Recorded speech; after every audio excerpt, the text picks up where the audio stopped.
to the mountains. All right. Well, I got that cleaned up or cut up. Might be a little saw log in there. I don't know. So, maybe. Lots of firewood though. So, all right. Let's go knock out some more this storm damage stuff. Now little by little, in the twilight's gentle flow, in the dance of fading light we grow.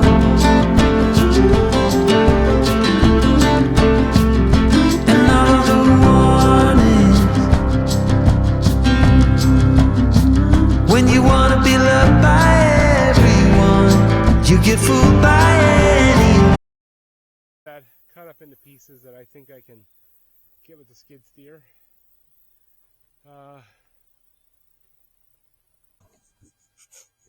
Good morning, everyone. It's hot already. I mean, 2-3 days ago, we were in sweatshirt, long sleeve shirt, sweatshirts on top of that. You can even wear a knit hat if you wanted to. Now we're scorching hot. Help drying out, that's for sure, but it's not going to be dry for long. Today's Wednesday, when is today? 4th? June 4th? Something. And yeah, rain tomorrow through Sunday.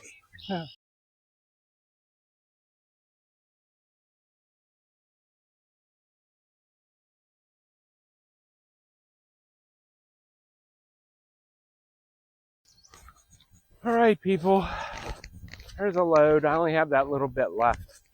So let's see how far this takes us in the feeding. Hey everyone. So it's been a couple hours since I've been on here. I believe I was doing the hay this morning for you, showing you the old green, bringing pasture to the goats instead of having them out in the sun, and it's 90 today, so rough. So I actually have set up a tent to work under, and then I have my other tent over the wood so it doesn't get direct sunlight and start going ape shit. So what I've done so far, kind of off camera, is I got the front leg, 2 back legs, and then the front leg for that one right there. Yeah, that's the front leg laying there. So the front legs are 6.5 feet high, back legs are 5.5 feet high. That gives me enough pitch when I put a shingled roof, wood shingle roof on it. Runs right off. So what else is going on? So,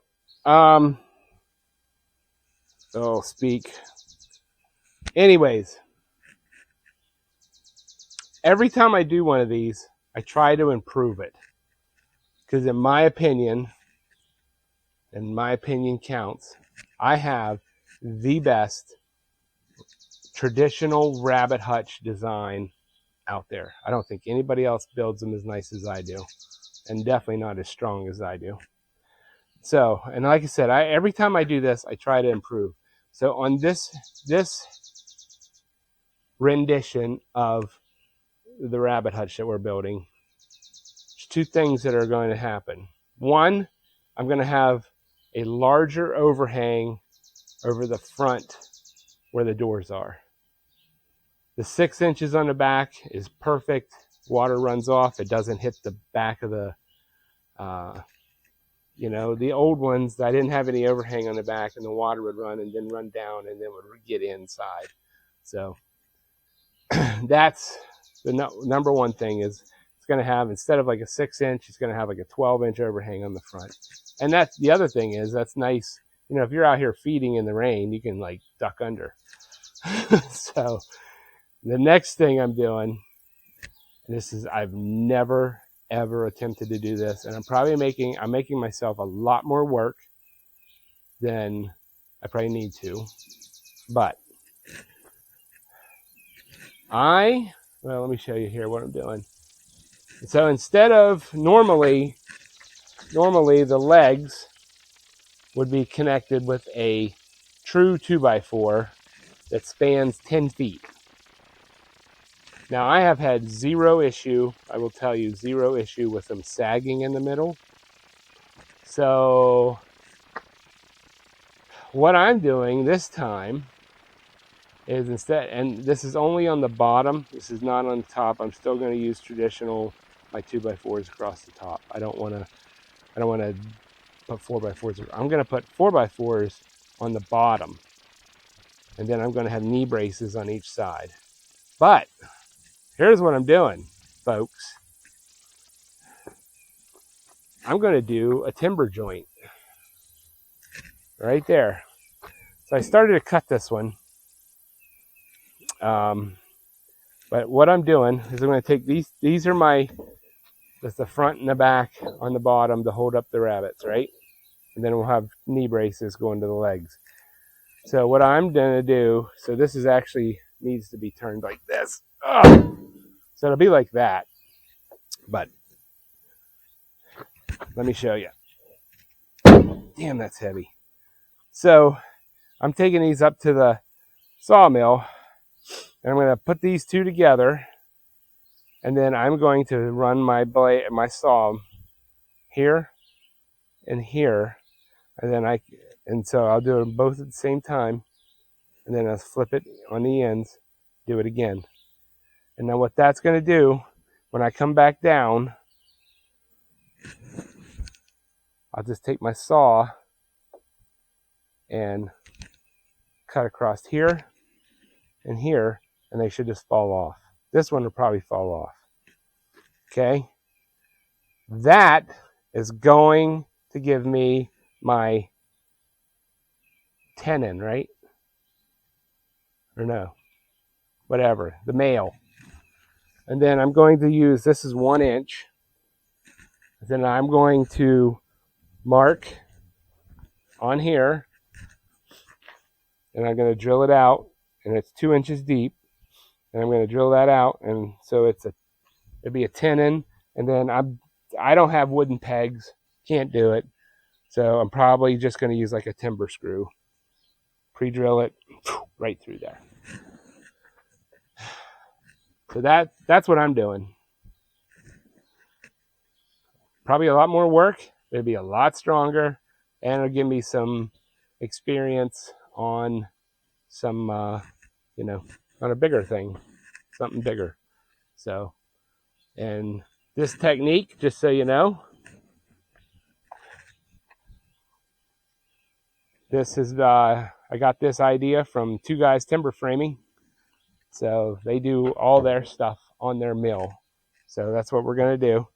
I'm going to run these up to the mill, do both ends, bring them back down, cut them, and then get my, I don't know how I'm going to do that, but we'll figure it out. So, all right, here we go. I'm going to take you up, and we're going to get this done. All right, guys. I got them on, I got them locked down. So here, if you pull this away, it's right just above my line. So then once I make this cut in to my 2 inches, then I'm going to lower it to this line, and I'll make that cut, and this end will be done.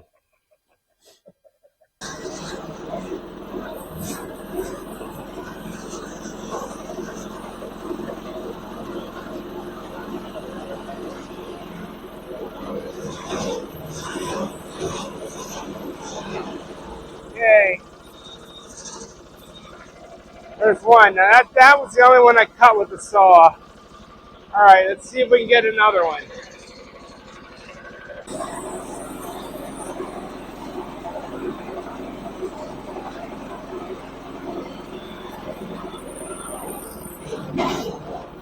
pretty sure that's it.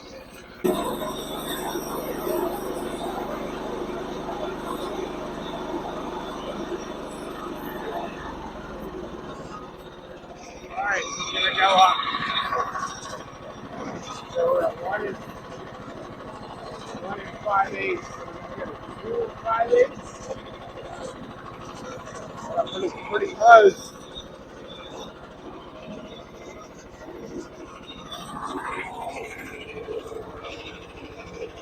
Maybe just a little higher.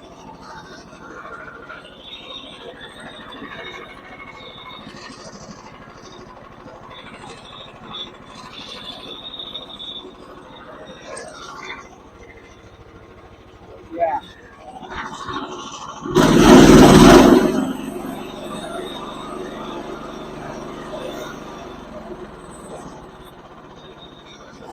All right, guys, back down here. Just took my saw, cut these guys off. I have a tenon. There's one. And there's one. So now I got to drill these out. I don't have any way to do this other than with a spade bit. So it's going to be pretty crude, and then just use a chisel to get it straight. So, all right, I'll bring you back whenever I get this, and then we try to. Well, I got to do 2 of them, and then try to fit them together. That ought to be great. All right, let me get going here. All right, guys. So I got the 2 front posts done. I still have to do the 2 back posts. It's taken me all damn day to do this. Oh, I don't know what the hell I'm doing. I'm just, fumbling along here, and it shows. So, yeah. All right. Woo, here she is. My new commercial ovens. The top one, we just had the service man here, and it is working. The bottom one needs some parts, which we knew.